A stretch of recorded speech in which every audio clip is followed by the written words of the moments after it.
Assalamualaikum warahmatullahi wabarakatuh. Waalaikumsalam warahmatullahi wabarakatuh. Bismillahirrahmanirrahim. Alhamdulillahi rabbil alamin. Wassalatu wassalamu ala ashrafil anbiya'i wal mursalin. Sayyidina wa maulana Muhammadin وعلى آله وأصحابه المجاهدين الطاهرين أما بعد. Saudara-saudara kaum muslimin seiman dan sekeyakinan yang berbahagia. Pada suatu hari seketika sedang berkumpul dengan para sahabat, Rasulullah pernah memberikan peringatan. Beliau bersabda, yushiku an tada'a alaikumul umamu kama tada'al akanatu ala qas'atiha. Pada suatu saat nanti akan datang di tengah-tengah kamu wahai umat Islam, di mana orang-orang lain di sekeliling kamu akan bersatu mengerubungi kamu seperti bersatunya orang-orang mengerubungi makanan di atas meja hidangan. Akan datang satu saat nanti di mana kondisimu dikepung sedemikian rupa, yang barat mau menerkam, yang timur mau menghantam, yang selatan mau menginjak-injak, yang utara pun akan menjelajah. Kondisimu seperti makanan di atas meja hidangan. Sebagian sahabat merasa heran dan terkejut, lalu mereka bertanya, amin qillati nahnu yawma idzin ya Rasulullah. Apakah jumlah kami pada waktu itu sedikit ya Rasul? Kami sampai dikepung sedemikian rupa? Beliau menjawab, bal antum yawma idzin katsir. Sama sekali tidak. Kamu tidak sedikit pada saat itu. Bahkan jumlahmu sangat banyak. Kamu adalah mayoritas. Walakinnakum ghusa'un ka ghusa'is sail. Tetapi keadaanmu saat itu persis seperti buih di lautan. Banyak tetapi centang perenang. Banyak tetapi tidak punya daya dan kekuatan. Banyak tapi dipermainkan gelombang lautan, dihempaskan ke tepian pantai tanpa punya makna dan arti. Kondisimu pada saat itu kuantitas yang tanpa kualitas, sehingga orang lain enak saja mengepung kamu. Akidahmu didangkalkan, dibanjiri dengan peradaban dan kebudayaan yang menjauhkan dari agama. Dari segi maksiat dan munkarat seluruhnya mengepung sampai kita melepaskan nilai-nilai Islam kita ini. Dan celakanya, sambung beliau, wal yanzi'anna fi qulubi aduwikumul mahabata minkum. Akan dicabut kehebatanmu di mata musuh-musuhmu. Sehingga pada saat seperti itu orang lain memandangmu umat Islam enteng saja, remeh saja, tidak ada apa-apanya. Sudahlah, pokoknya umat Islam sikat saja. Umat Islam enteng, umat Islam kecil, umat Islam tidak ada apa-apanya. Alangkah ironinya, alangkah menyedihkannya, memilukan dan sekaligus memalukan. Umat yang mayoritas ini dipermainkan oleh yang minoritas. Umat yang jumlahnya terbesar, terbanyak, bahkan konon menurut catatan sampai 90%, tapi dipermainkan oleh mereka kelompok-kelompok kecil ini. Wal yakzifanna fi qulubikumul wahn. Pada saat itu di hatimu dicampakkanlah penyakit wahan. Sahabat kemudian bertanya, wa mal wahnu ya Rasulullah? Apakah penyakit wahan itu ya Rasul? Beliau menjawab, hubbud dunya wa karahiyatul maut. Penyakit wahan itu tidak lain hubbud dunya wa karahiyatul maut. Terlalu cinta kepada dunia dan terlalu takut kepada mati. Materialistis dan takut resiko. Dua penyakit inilah yang menyebabkan walaupun umat ini mayoritas, tapi dipermainkan oleh yang minoritas. Walaupun dia golongan terbesar, tapi nasibnya seperti makanan di atas meja makan. Dari segala macam penjuru mau menghantam dia. Saudara-saudara kaum muslimin yang berbahagia, ini merupakan analisa sosial bahwa pada suatu saat nanti akan terjadi di tengah-tengah umat di mana kita dihantam dan diserbu dari segala macam penjuru. Akidah didangkalkan, peradaban dan kebudayaan dirusak, makanan dan minuman diracuni, pakaian ditelanjangi dan lain sebagainya, sampai kita melepaskan nilai Islam yang kita cintai ini. Kondisi sosial ini satu saat akan datang kepada kita. Demikian analisa dan peringatan dari Rasulullah Sallallahu Alaihi Wasallam.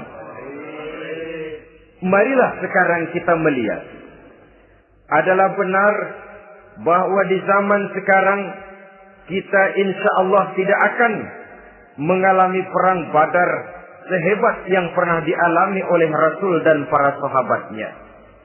Tetapi sesungguhnya perang yang kita hadapi di zaman sekarang ini tidak kalah hebatnya dengan perang Badar, tidak kurang dahsyatnya dengan perang Uhud, tidak kurang ngerinya dari perang Khandaq.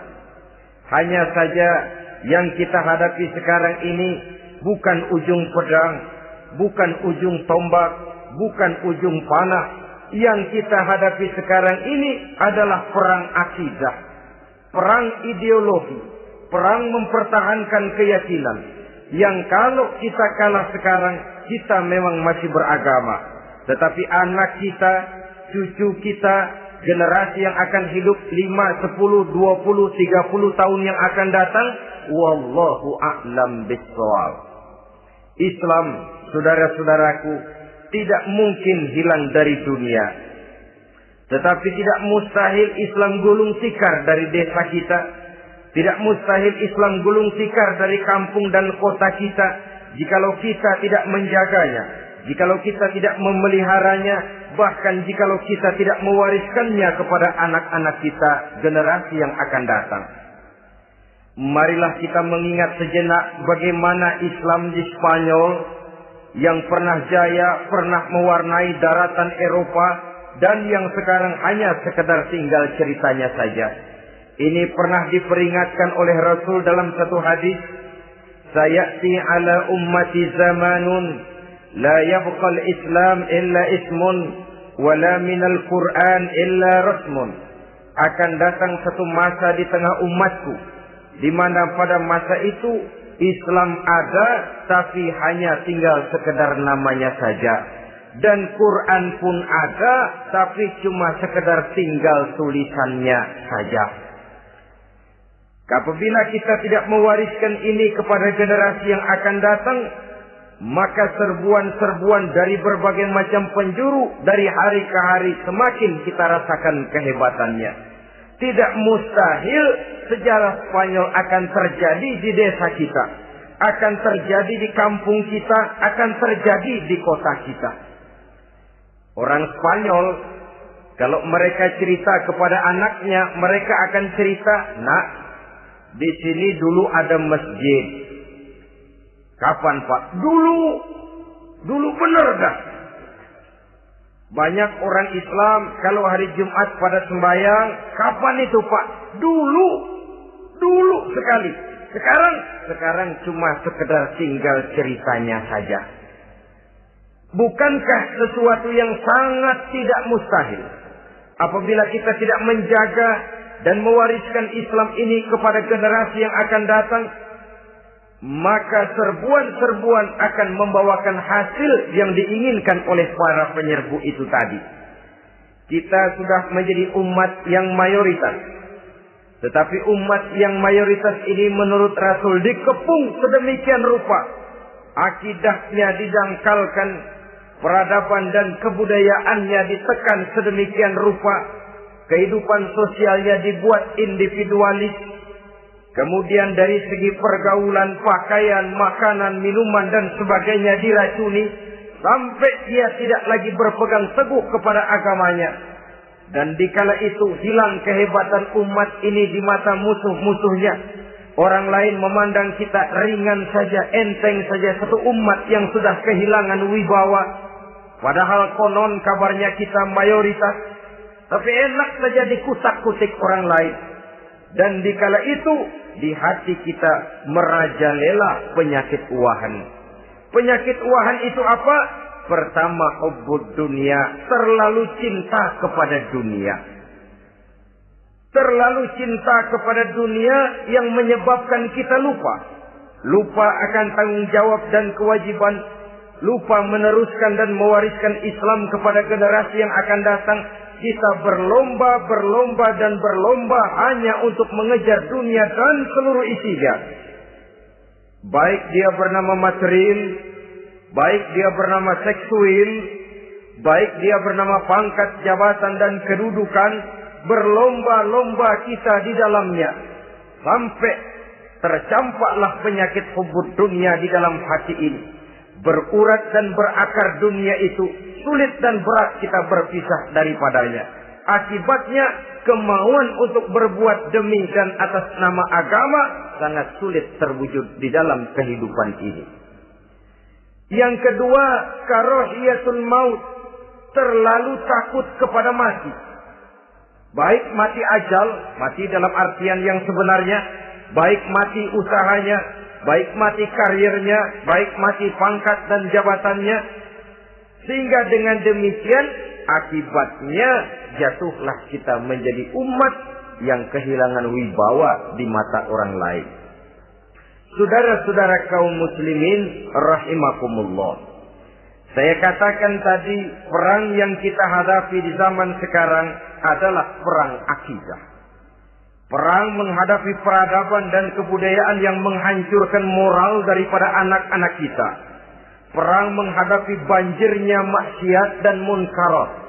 Yang di tengah-tengah itu, di samping berkewajiban menjaga diri dan keluarga, kita pun juga berkewajiban menjaga anak-anak kita generasi yang akan datang.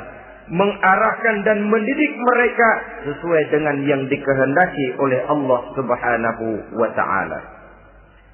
Oleh sebab itu, pada pertemuan kali ini yang akan saya bicarakan ialah bagaimana idealnya seorang muslim lebih dahulu memberikan pendidikan kepada anak-anaknya. Di tengah satu situasi dan kondisi di mana serbuan datang silih berganti melanda dan menghantam umat Islam, kemana anak-anak kita ini harus kita arahkan? Karena kita orang tua mempunyai tanggung jawab. Anak adalah amanah. Menyia-nyiakan amanah adalah dosa. Dan dosa itu merupakan satu dosa yang besar. Bahkan orang tua bisa saja masuk neraka kalau tidak bertanggung jawab tentang anak-anaknya. Satu riwayat menjelaskan ada orang soleh. Ngajinya cukup. Sholatnya cukup. Puasanya cukup, zakatnya cukup, di mana ada majelis taklim hadir, baca Quran hobi, fitnah orang tidak pernah. Di akhirat setelah disidang dia ternyata lebih banyak kebaikannya daripada kejahatannya, maka dia pun diperintahkan dan dipersilahkan masuk ke dalam surga. Giliran anaknya disidang, biang okem nih anak. Ditanya, siapa Tuhanmu? Tidak tahu. Siapa nabimu? Tenyaho. Apa kitabmu? Ora gelem. Kamu pernah sholat? Tidak. Zakat? Tidak. Puasa? Tidak. Judi? Hobi. Zina? Tiap malam. Mabuk? Berat. Wah, brengsek kamu. Kebaikan tidak ada barang sedikit pun, sementara kesalahan dan dosa berlipat ganda. Kamu neraka. Anak ini protes. Benar, saya tidak kenal siapa Tuhan saya. Saya tidak tahu siapa nabi saya. Saya tidak tahu kitab suci dan kiblat saya. Saya tidak sholat, tidak zakat, tidak puasa. Tiap malam saya judi, saya zina, saya mabuk. Tapi saya kerjakan semua itu karena saya tidak tahu dan orang tua saya tidak pernah memberitahu saya. Dia enak-enakan hadir di majelis taklim, saya nyekek botol, didiemin saja. Dia enak-enakan baca Quran, saya zina, didiamkan saja. Saya bukan tidak mau, orang tua saya sama sekali tidak pernah mendidik saya. Dia mau benar sendiri. Maka kalau sekarang saya harus masuk ke dalam neraka, saya menuntut agar orang tua saya ikut sama-sama bergabung dengan saya ke dalam neraka. Gara-gara dia tuh saya jadi begini. Orang tuamu yang mana? Tuh, yang barusan mau ke surga. Ini orang tua yang sudah mau berangkat ke surga dipanggil. Sebentar dulu, Mas. Ini benar anak kamu? Iya, Pak. Waktu di dunia kamu tidak pernah ajarin dia ngaji? Sampai dia tidak kenal Tuhannya, tidak kenal nabinya, tidak kenal kiblat dan kitab sucinya? Iya, Pak. Dia tidak sholat, kamu diamkan saja. Dia tidak puasa, tidak zakat, kamu bersikap masa bodoh. Bahkan dia judi, dia zina, dia mabuk, kamu pun berdiam diri saja. Iya, Pak. Tahukah kamu bahwa anak ini adalah amanah? Menyia-nyiakan amanah artinya khianat. Dan khianat adalah dosa yang sangat besar. Kamu tidak bertanggung jawab. Maka kamu, anakmu, gabung ke dalam neraka. Saudara-saudara kaum muslimin rahimakumullah. Itu sebabnya Allah pesan benar-benar, ya ayyuhalladzina amanu qu anfusakum wa ahlikum nara. Hai orang-orang yang beriman, jaga dirimu dan keluargamu, istri, anak, orang-orang yang menjadi tanggung jawab dan kewajiban kita, jaga dan pelihara mereka dari api neraka. Saudara-saudara kaum muslimin, lalu kalau kita orang-orang tua yang hidup di zaman sekarang ini sudah sering beristighfar, mengurut dada, melihat situasi, membaca peta keadaan, konon tantangan yang akan dihadapi oleh anak-anak kita 15, 20, 25 tahun yang akan datang jauh lebih berat dari apa yang kita hadapi sekarang ini. Maka adalah wajar jika kita sebagai orang tua yang cinta kepada agama, cinta kepada anak-anak kita, berpikir untuk mewariskan nilai-nilai yang luhur ini kepada anak-anak kita generasi yang akan datang. Bagaimana pada mulanya kita harus mendidik mereka? Mari kita telusuri apa yang dicontohkan oleh Al-Quranul Karim.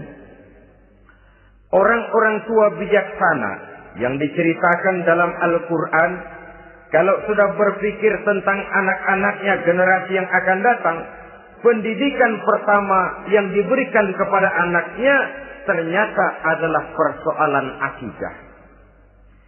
Nabi Ibrahim, pertanyaan yang paling merisaukan beliau buat anak cucunya ialah, ma ta'buduna min ba'di.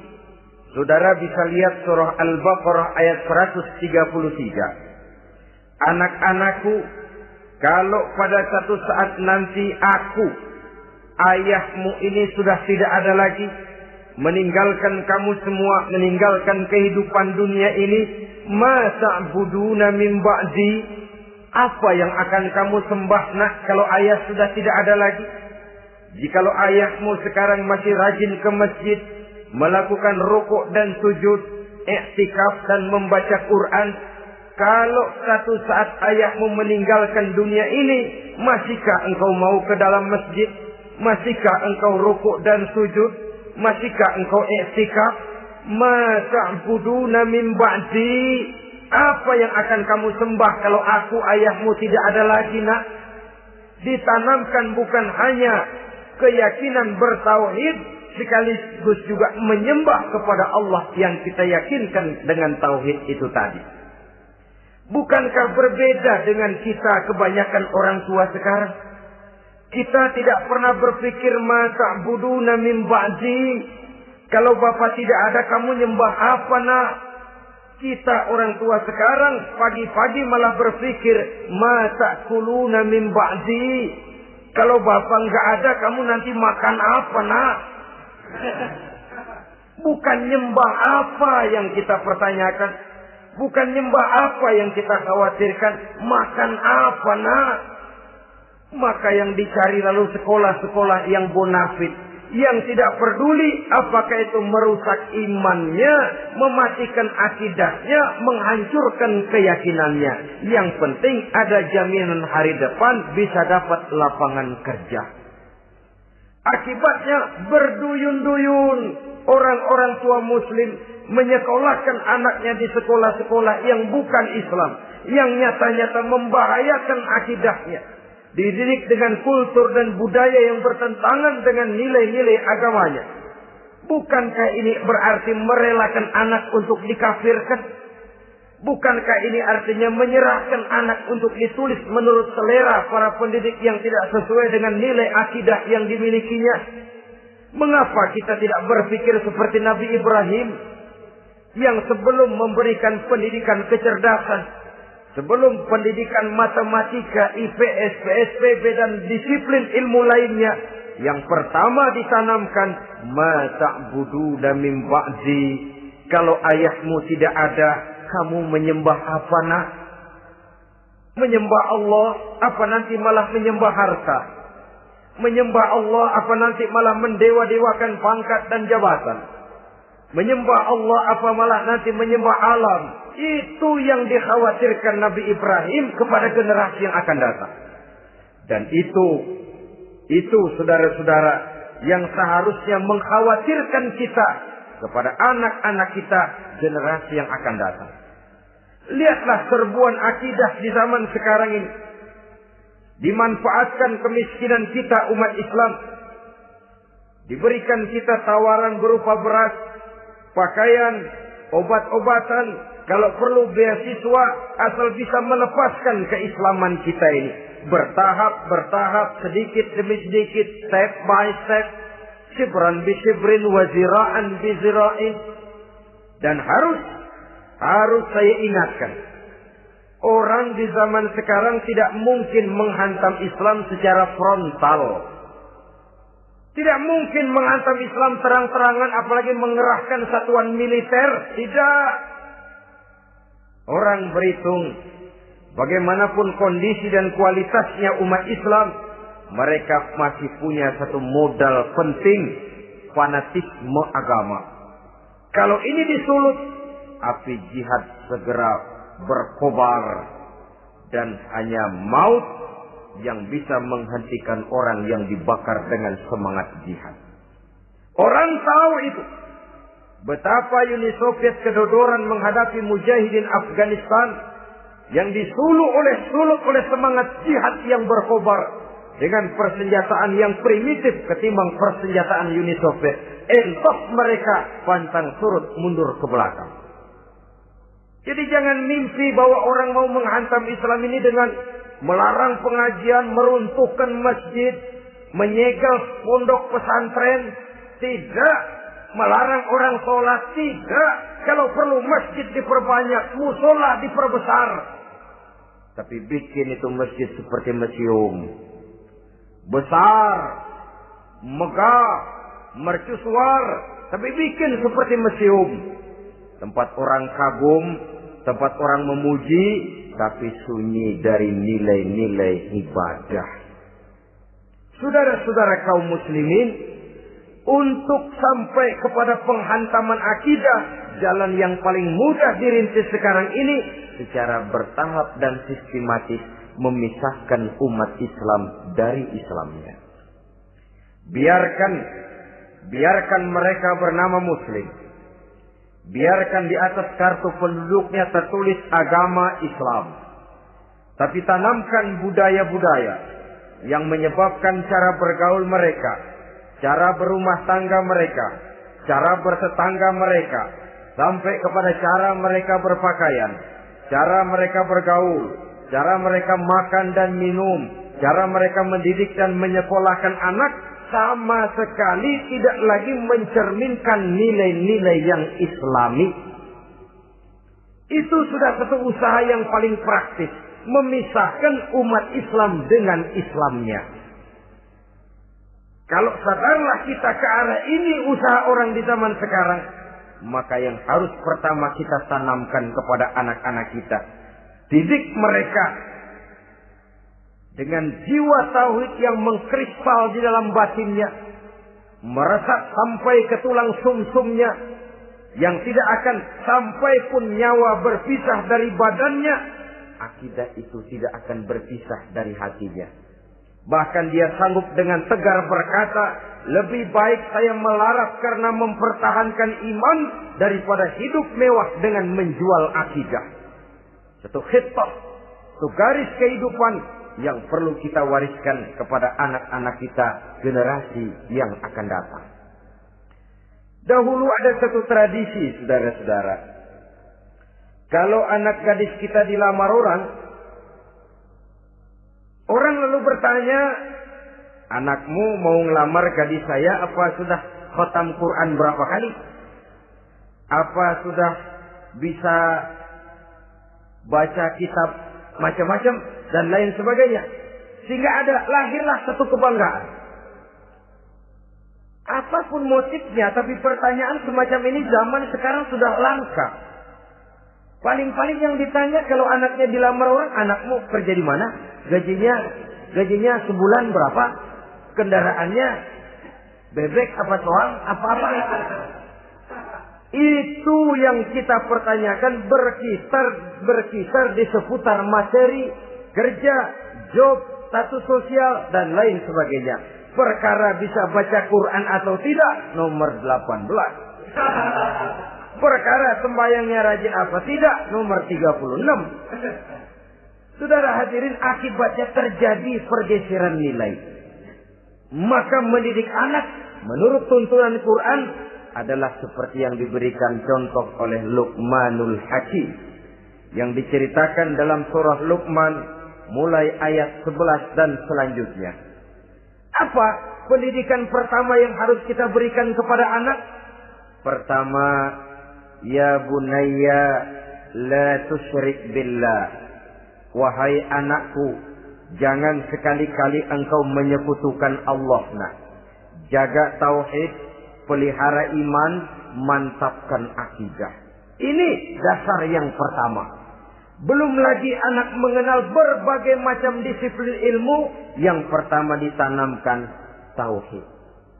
Ini yang mendasari kehidupan. Ini yang akan menjadi mewarnai dan menjadi warna dari kepribadian seseorang. Sentuhan jiwa tauhid di dalam diri si anak. Belum lagi sempat dia kenal yang lain.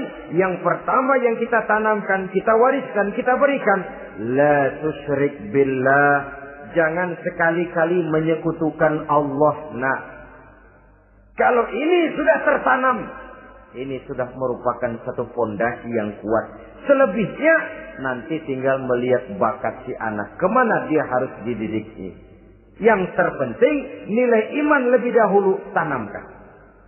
Dan untuk menghancurkan nilai keimanan, saudara-saudara, saya katakan, ingatkan kepada hadis di awal tadi, dikepung kita dari berbagai macam penjuru agar bisa melepaskan nilai-nilai iman dan keyakinan. Proses pendangkalan akidah, ditanamkan keraguan kepada agama, ditanamkan rasa malu beragama, sholat malu, baca Quran malu, berangkat ke masjid malu, pakai jilbab malu. Ditanamkan rasa malu beragama, sehingga bertahap sedikit demi sedikit kita mulai berpisah dengan kehidupan beragama. Ditanamkan hal yang sedemikian rupa dari berbagai macam penjuru. Dihantam akidah kuat, dihantam dari segi peradaban dan kebudayaan. Diperbanyaklah peradaban dan kebudayaan yang bukan mendekatkan kita dengan agama, malah mendekatkan kita dengan neraka. Menjauhkan kita dari agama, menjauhkan kita dari nilai-nilai luhur yang diwariskan oleh orang-orang tua kita terdahulu. Adalah kewajiban kita yang pertama mendidik anak, menanamkan roh, jiwa, dan semangat tauhid di dalam diri mereka. Saudara-saudara kaum muslimin rahimakumullah. Kenapa kita lebih dahulukan menanamkan jiwa, roh, dan semangat tauhid ini kepada anak-anak kita? Pertama, kita tidak hanya ingin sekedar mempunyai anak yang pintar, tetapi lebih daripada itu kita pun ingin mempunyai anak yang benar. Segala macam disiplin ilmu, segala macam bentuk penalaran ilmiah dan pengisian intelektualitas manusia mungkin di satu sisi akan membuat dia pintar, tapi di sisi lain belum tentu akan membuat dia benar. Nabi pernah memberikan peringatan, "Man izdada ilman wa lam yazdad huda, lam yazdad minallahi illa bu'da." Orang yang hanya bertambah ilmu pengetahuannya, tapi tidak bertambah hidayah dari Allah, tidak makin mantap keimanannya, maka seluruh nilai-nilai ilmunya hanya akan menjauhkan dia dari Allah Subhanahu wa Ta'ala. Dan adalah lebih merupakan azab daripada nikmat kalau kita diberikan ilmu pengetahuan yang hanya akan menyebabkan kita semakin jauh dari Allah Subhanahu wa Ta'ala. Yang kedua, sesungguhnya roh, jiwa, dan semangat tauhid yang melekat dalam diri anak pada puncaknya akan melahirkan satu disiplin murni yang tumbuh dari dalam dirinya sendiri, di mana si anak dalam kehidupannya merasakan dimanapun dia berada, kemanapun dia pergi, ia selalu merasakan kehadiran Allah dekat dalam hidupnya. Ia sadar sesadar-sadarnya bahwa tidak ada satu perbuatan yang bagaimanapun kecilnya yang bisa disembunyikan dari kekuasaan Allah Subhanahu wa Ta'ala.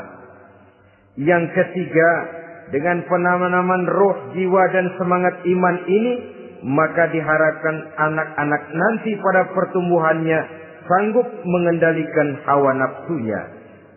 Dengan kata lain, bahwa penanaman jiwa tauhid, penanaman roh dan semangat keimanan ini merupakan kondisi dasar yang harus dilakukan sebelum yang lain-lainnya.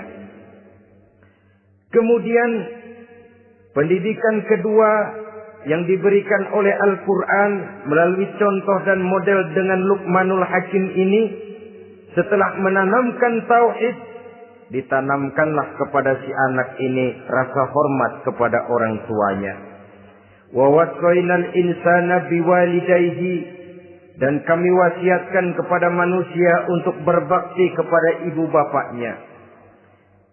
Hamalathu ummuhu wahnan ala wahnin, karena ibunya telah mengandungnya dengan kepayahan di atas kepayahan. Maksudnya dengan kepayahan dan kelelahan yang berlipat ganda.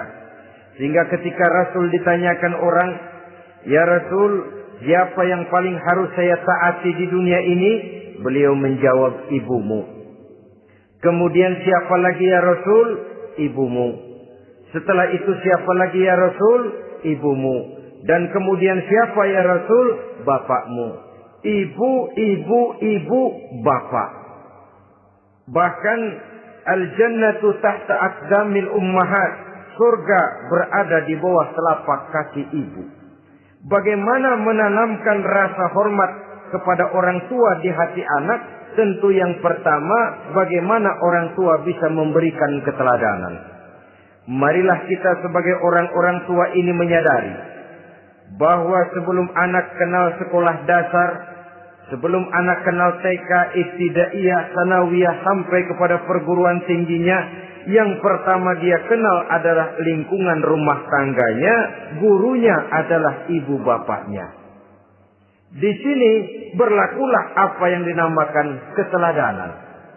Keteladanan jauh lebih berhasil daripada sekedar teori-teori yang muluk. Keteladanan jauh lebih berhasil daripada berbagai macam indoktrinasi dan penataran.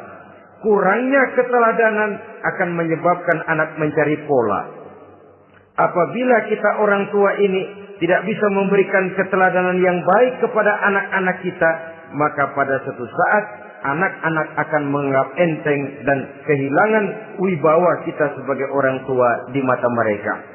Dikala itu akan sangat sulit kita membentuk kepribadian mereka. Bukankah di zaman sekarang ini kita banyak mengalami krisis wibawa, krisis figur? Ada yang karena rapotnya merah melulu, gurunya dikeroyokin. Pak guru pulang sekolah dicegat. Bahkan nyaris ada orang tua pernah dibunuh oleh anaknya sendiri. Dan lain sebagainya, kasus-kasus yang sebenarnya tidak perlu terjadi. Karena memang bukan saja bertentangan dengan nilai budaya kita sebagai bangsa, tapi juga bertentangan dengan ajaran agama kita sendiri. Krisis wibawa, krisis figur, yang juga akibatnya harus kita sadari banyak faktor yang membentuk kepribadian anak. Pergaulannya, yang dibacanya, yang ditontonnya, yang disaksikannya di dalam kehidupan. Benar kita menyekolahkan mereka, tapi berapa jam mereka di sekolah? 6 jam, 7 jam paling lama. Sedangkan mereka hidup 1 hari 1 malam 24 jam. Kalau cuma 7 jam di sekolah, ini berarti lebih banyak dia di luar sekolah. Dan di luar sekolah itu artinya ya rumah tangganya, ya temannya, ya lingkungan di mana dia tinggal, yang seluruhnya sangat besar pengaruhnya dalam ikut membentuk kepribadian anak-anak kita. Saya katakan tadi, di samping kita menghadapi perang akidah, kita pun berhadapan di dalam perang menghadapi peradaban dan kebudayaan yang bukan saja menjauhkan kita dari agama, tetapi sanggup menghancurkan moral daripada anak-anak kita. Secara pribadi, saudara-saudara, saya iri, saya kagum misalnya dengan kemajuan yang diperoleh oleh negara tetangga kita, Jepang misalnya. Padahal tahun 45 ia pun hancur lebur oleh meledaknya atom di Hiroshima dan Nagasaki. Tapi bagai satu tenaga raksasa kemudian Jepang bangkit. Menjadi satu negara superpower di Asia. Bahkan gurunya saja Amerika sekarang ini kewalahan menghadapi perang dagang dengan Jepang ini. Dan yang menarik, Jepang bisa maju dan modern dengan tetap menjadi Jepang. Tanpa harus kehilangan identitasnya sebagai satu bangsa. Tanpa harus kehilangan kepribadiannya sebagai satu bangsa. Sebagai negara yang sedang berkembang, kita sering latah. Kita ingin meniru Barat, tapi bukan teknologinya, westernisasinya yang kita tiru. Bukan isinya, kulitnya yang kita ambil. Akibatnya apa? Modernnya belum, orangnya sudah Barat. Bergaulnya sudah cara Barat, berumah tangganya sudah cara Barat, berpakaiannya sudah cara Barat, mendidik anaknya sudah cara Barat. Di mana ketemu orang tua cukup hello daddy. Kulitnya kita ambil, sementara isinya kita campakkan. Ironi dan menyedihkan. Padahal kita sesungguhnya bisa maju dan modern. Bisa mengejar segala ketinggalan dan keterbelakangan kita. Dengan tetap menjaga nilai-nilai luhur budaya kita sebagai satu bangsa. Mengambil isinya. Dan kalau memang tidak perlu, lalu mencampakkan kulitnya. Pengaruh peradaban dan kebudayaan yang menghancurkan moral daripada anak-anak kita. Oleh pesatnya arus teknologi. Oleh pesatnya arus komunikasi. Di mana hal-hal yang terjadi di belahan dunia lain dapat kita saksikan hari ini juga melalui layar televisi. Yang terjadi di Amerika, di Eropa, di Afrika, di ujung dunia yang paling ujung sekalipun. Di ujung dunia yang paling ujung. Hari ini kejadian, hari ini sudah bisa kita saksikan. Pesatnya arus komunikasi. Kalau jatuh ke tangan anak-anak kita yang belum mempunyai filter, daya saring positif, akan dicerna oleh mereka tanpa memilah dan memilih. Akibatnya orang kampung bilang kelolodan. Makan nggak dikunyah lagi. Tentu saja akhirnya kelolodan. Dan kalau sudah kelolodan, menyusahkan kita seluruhnya. Oleh karena itu budaya menghormati orang tua perlu dijaga, perlu dipelihara dan diwariskan kepada anak-anak kita. Tali silaturahmi sehingga ada respeknya kepada orang tuanya. Jangan bapaknya dianggap CS, ibunya dianggap CS, kakeknya dianggap CS. Hilang rasa respek, hilang rasa menghormati. Sementara orang tua sendiri tidak bisa memberikan keteladanan, kurang mendapat perhatian dan lain sebagainya. Apalagi kalau baik ibu maupun bapak adalah orang-orang karier yang setiap hari sibuk menghadapi tugas masing-masing. Bapak sibuk rapat, pindah kantor sana kantor sini, ibu sibuk arisan, besarlah anak-anak di tangan pembantu dan lain sebagainya, sehingga dia merasa kurang mendapat perhatian, dan ini akan ikut membentuk warna dari kepribadian yang dimilikinya. Sampai kepada pelosok-pelosok desa, jaringan televisi memang menguntungkan. Tapi kalau sudah sampai kepada menayangkan budaya-budaya yang tidak sesuai dengan pola di mana mereka tinggal, pola lingkungannya, dan ingin mereka terapkan dalam kehidupan, ironi dan menyedihkan. Maka sering dikatakan, jikalau ABRI masuk desa, rakyat beruntung. Jikalau listrik masuk desa, rumah jadi terang. Jikalau koran masuk desa, rakyat jadi cerdas. Jikalau hakim masuk desa, rakyat lalu sadar hukum. Tapi jikalau maksiat dan munkarat masuk desa, minuman keras masuk desa, judi masuk desa, pelacuran masuk desa, rakyat tentu kiamat. Dan kita harus punya budaya untuk memilah dan memilih, mempunyai filter untuk jadi daya saring positif. Oleh karena itu, saudara-saudara, tahap kedua setelah menanamkan jiwa tauhid kepada anak, tanamkan rasa hormat kepada orang tuanya. Orang tua itu ibu bapaknya, orang tua itu guru-gurunya yang mengajarkan dia, atau yang dianggap tua yang lebih senior dari dia. Karena tidak ada satu peradaban yang berdiri sendiri. Bagaimanapun maju dan modernnya kita sekarang, tentu merupakan mata rantai yang berkaitan dari generasi terdahulu. Ini yang kedua. Setelah tauhid, berbakti kepada ibu dan bapak. Tidak ada satu kebahagiaan yang bisa ditegakkan di dunia ini tanpa doa, tanpa restu daripada ibu dan bapak. Ini rahmat hidup. Doanya dikabul Allah dan kutuknya juga dikabul oleh Allah Subhanahu wa ta'ala. Jadi mendidik anak setelah menanamkan jiwa tauhid, menanamkan rasa hormat dan taat berbakti kepada ibu bapaknya. Itu yang kedua. Kemudian yang ketiga, melalui model Luqman, Quran mendorong kita untuk mendidik anak menanamkan etika otonom. Apa itu?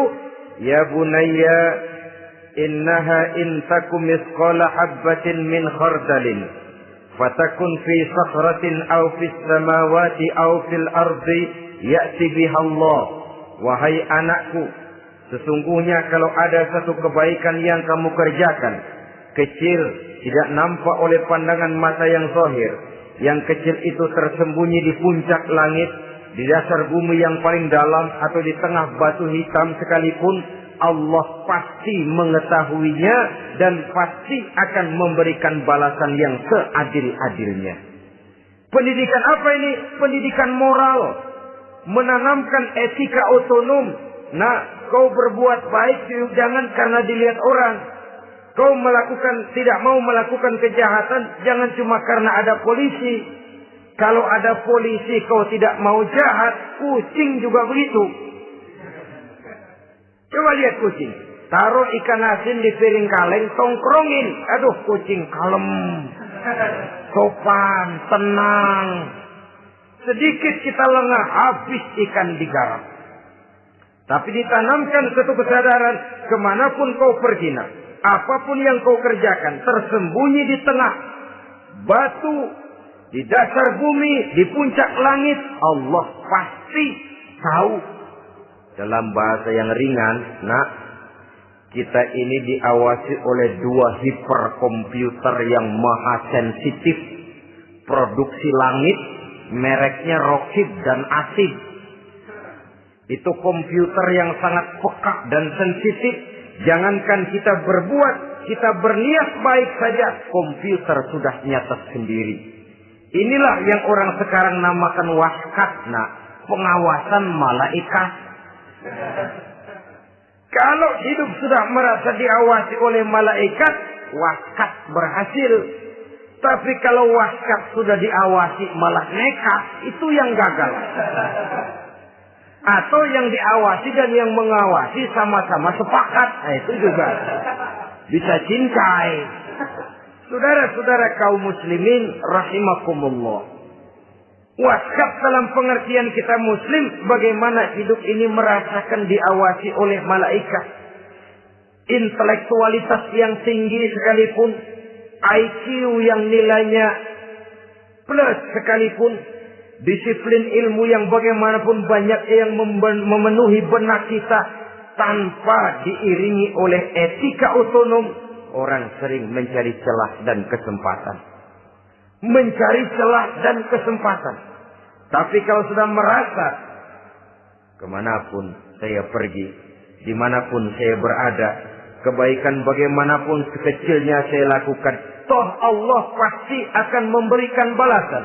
In khairan fa khairun, wa in syarran fa syarrun. Jikalau baik, baik balasan yang kita terima. Jikalau jahat, jahat kejahatan yang kita terima.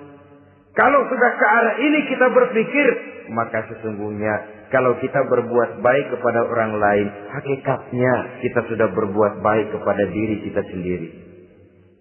Lalu tidak ada merasa rugi berbuat baik kepada orang. Karena manakala dia melakukan kebaikan kepada orang lain, artinya dia sudah berbuat baik untuk dirinya sendiri. Jadi setelah tauhid, kemudian berbakti kepada ibu bapak, yang ketiga baru pendidikan tentang akhlak, tentang moral. Pola ini yang sering terlupakan oleh kita. Bahwa bagi kita itu pendidikan tidak lain upaya mencerdaskan otak anak. Jangan sampai sebab ini kelihatannya pembangunan makin maju, persaingan hidup makin tajam, tensi ekonomi semakin tinggi. Sementara jumlah tenaga kerja dengan lapangan kerja yang tersedia jauh dari mencukupi. Jikalau tidak membekali anak dengan pendidikan yang menunjang lapangan pekerjaan, orang tua khawatir, takut sekali anaknya jadi gelandangan. Dikhawatirkannya kehidupan dunia ini, sementara dia lupa kalau anaknya bisa jadi gelandangan di akhirat. Padahal selama-lamanya gelandangan di dunia paling seumur manusia itu 60 tahun, 70 tahun lah umur orang sekarang. 70 itu sudah luar biasa itu. Tapi kalau harus menggelandang di akhirat, menjadi gelandangan di akhirat, alangkah menyedihkannya. Apakah akan kita korbankan satu kehidupan yang langgeng, abadi, cuma karena tertipu oleh fata morgana dan kamuflase? Kita korbankan yang sedikit, kita korbankan yang besar karena kita memilih yang sedikit. Dalam bahasa Al-Quran memang pernah diceritakan hidup ini hakikatnya perlombaan, saudara-saudara. Perlombaan. Dan di dalam perlombaan itu ada yang menang, ada yang kalah. Al-Quran lalu memberikan peringatan. Alhaakumut takatsur. Kamu telah lalai karena berlomba-lomba memperbanyak harta. Mempertinggi pangkat dan kedudukan.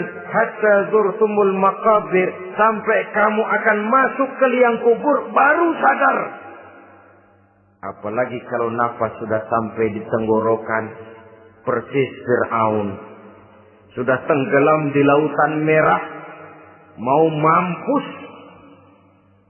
Baru dalam sekaratnya amantu bi Rabbi Musa wa Harun.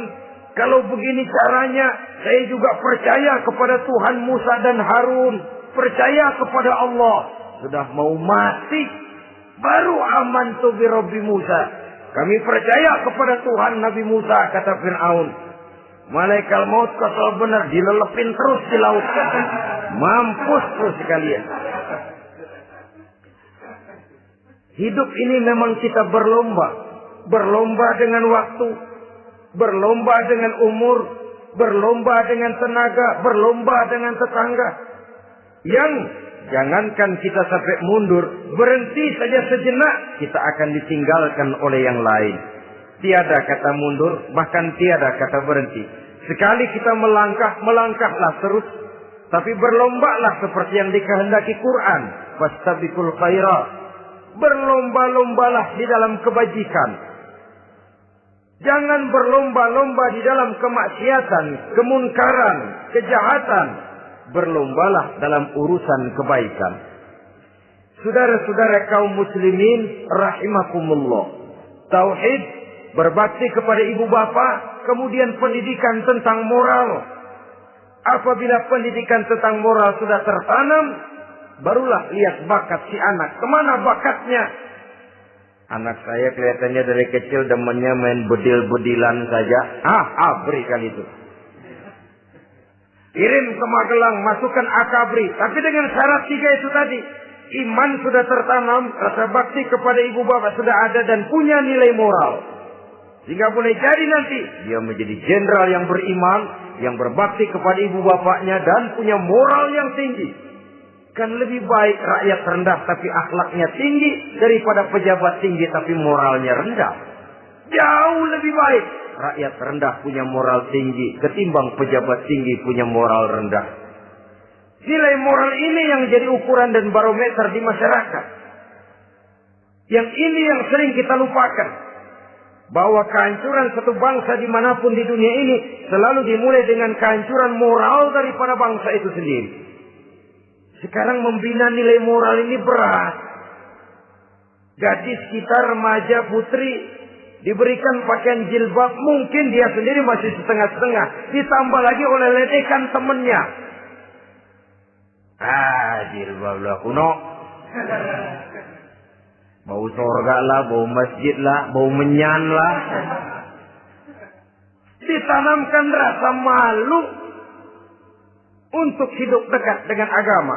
Kalau moral semacam ini sudah tertanam, sedikit demi sedikit kita mulai mengucapkan selamat tinggal kepada agama. Dan kemalangan apa yang lebih malang kalau kita sudah jauh dari agama ini? Bukankah Islam telah menyelamatkan manusia dari penyakit jahiliyah dan membawanya kepada satu kehidupan yang maju dan modern? Kalau kita tinggalkan Islam ini, bukankah artinya kita akan kembali kepada satu zaman jahiliyah? Hanya saja jahiliyah itu berada di abad modern. Versinya tentu lebih modern. Kalau zaman jahiliyah dulu mabuknya pakai arak, zaman sekarang sudah macam-macam orang bisa mabuk. Kalau zaman jahiliyah dulu anak perempuan dikubur hidup-hidup, zaman sekarang kadang-kadang belum sempat lahir ke dunia, malah sudah dibunuh lebih dahulu. Versinya saja yang berbeda. Kalau di zaman jahiliyah dahulu manusia menyembah batu yang bernama Latta, Uzza, Manat dan Hubal. Di zaman jahiliyah modern sekarang ini orang sering menyembah kepala bagiannya, sering menyembah atasannya, sering menyembah komputer, sering menyembah teknologi modern yang lebih diyakininya daripada Allah sebagai keyakinan sentral di dalam hidupnya. Saudara-saudara kaum muslimin rahimakumullah. Jadi yang ketiga, nilai moral yang ditanamkan kepada anak-anak kita supaya dia bisa menghadapi tantangan-tantangan hidup yang semakin berat ini dengan tetap berpegang teguh kepada nilai-nilai moral yang diwarnai oleh jiwa keimanannya yang bersumber dari ajaran agamanya. 3. Kemudian yang keempat, barulah tatanan kehidupan sehari-hari. Apa kata Luqman? Ya bunayya aqimis shalah. Setelah bertauhid, berbakti kepada ibu bapa, punya nilai moral. Ya bunayya aqimis shalah. Nak, dirikan salat. Rumah tangga muslim. Anak berumur 7 tahun sudah berani meninggalkan salat. Kata Nabi, pukul. Bukan untuk menyakiti, untuk mendidik. Karena sayang kepada anak. Saudara-saudara, kita khawatir betul kepada anak. Kalau dia pulang dari sekolah, buru-buru kita sebagai orang tua bertanya, sudah makan nak? Sudah istirahat nak? Tapi jarang kita sebagai orang tua melontarkan, sudah sholat nak? Bahkan kita bisa memberikan sugesti kepada anak. Nah, kalau kau naik kelas 1 sampai naik ke kelas 2, bapak beliin sepeda. Tamat SD nak, motor. Tamat SMP nak, ke Bali kita. Tamat SMA nak, Singapura. Saudara-saudara, tapi kalau untuk urusan sholat misalnya, kita tidak pernah memberikan sugesti kepada anak-anak kita. Nah, kalau kau hafal Fatihah lengkap dengan artinya, bapak beliin sepatu. Nah, kalau kau bisa sholat dengan baik, cukup syarat rukunnya, bapak beliin sepeda. Ada rangsangan, ada sugesti yang membuat anak lebih tergerak untuk hidup dalam suasana keagamaan. Ya bunayya aqimis sholat, nak dirikan sholat. Sebab ini sandaran vertikal yang paling langsung antara manusia dengan Tuhannya. Menyadari bahwa sepanjang yang bisa dilakukan oleh manusia hanyalah berusaha dan kepastian sepenuhnya ada di tangan Allah. Dengan sholat kepribadianmu diperteguh. Dengan sholat sandaran vertikalmu kepada Allah diperkuat. Dan pada waktunya nanti Al-Quran memberikan bimbingan, hendaklah minta tolong kepada Allah dengan sabar dan tetap mendirikan sholat. Ya bunayya aqimis sholat. Setelah itu, wa'mur bil ma'rufi wanha 'anil munkar. Tegaklah membina yang ma'ruf, tegaklah mencegah yang munkar. Ini sikap hidup sudah. Sholat tadi tugas hidup.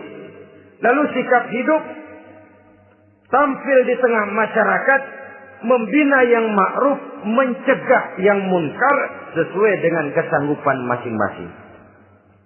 Bukankah setiap kita kepingin punya anak yang bermanfaat? Setidaknya bagi keluarganya, syukur kalau bisa bagi lingkungannya, bagi masyarakat, bangsa dan negaranya. Dan satu di antara tanda orang yang bermanfaat, kalau dia bisa hidup menjadi penganjur yang ma'ruf dan pencegah yang munkar. Dan itu kalau tidak ada hidayah, sulit orang mau melaksanakan itu. Sebab apa? Ada kecenderungan belakangan ini di mana agama dianggap urusan pribadi. Sehingga orang lalu sering bilang, jangan bawa-bawa agama dah, itu kan bukan urusan agama. Ini sudah ciri berpikirnya sekuler. Jangan bawa-bawa agama. Agama urusan pribadi. Artinya orang mau sholat mau enggak, jangan bilang apa-apa dah. Urusan dia sendirian. Dia mau puasa dia enggak, merdeka saja, urusan pribadi. Agama bukan persoalan pribadi. Apalagi jika sudah menyangkut amar ma'ruf dan nahi munkar. Siap menegakkan yang baik, mencegah yang munkar untuk tegaknya suatu masyarakat yang diwarnai oleh kebaikan dan terhindar dari segala macam kejahatan. Dan terus ayat-ayat selanjutnya mencerminkan sikap hidup. Namun yang intinya cara mendidik anak yang baik yang dicontohkan oleh Al-Quran dengan Luqmanul Hakim sebagai model. Pertama, tanamkan tauhid. Yang kedua, tanamkan rasa hormat dan berbakti kepada ibu bapaknya. Yang ketiga, tanamkan moral, nilai akhlak yang tinggi. Setelah itu yang keempat, biasakan hidup dalam suasana keagamaan. Kontrollah sholatnya, kontrollah baca Qur'annya, kontrollah puasanya di bulan Ramadan. Ajaklah anak-anak sholat berjamaah. Sehingga dengan demikian dia terbiasa oleh satu suasana yang mendekatkan dia dengan nilai agamanya. Dari sana diharapkan nilai-nilai ilmu yang didapatnya dari bangku sekolah akan menciptakan keseimbangan dengan yang ditanamkan oleh orang tuanya dalam bentuk yang dijelaskan oleh surah Luqman itu tadi. Sehingga apabila keseimbangan ini terwujud akan menjalin keseimbangan dalam pola berpikir, dan keseimbangan dalam pola berpikir akan melahirkan keseimbangan dalam perbuatannya. Terwujudlah kita harapkan insan yang fid dunya hasanah wa fil akhirati hasanah.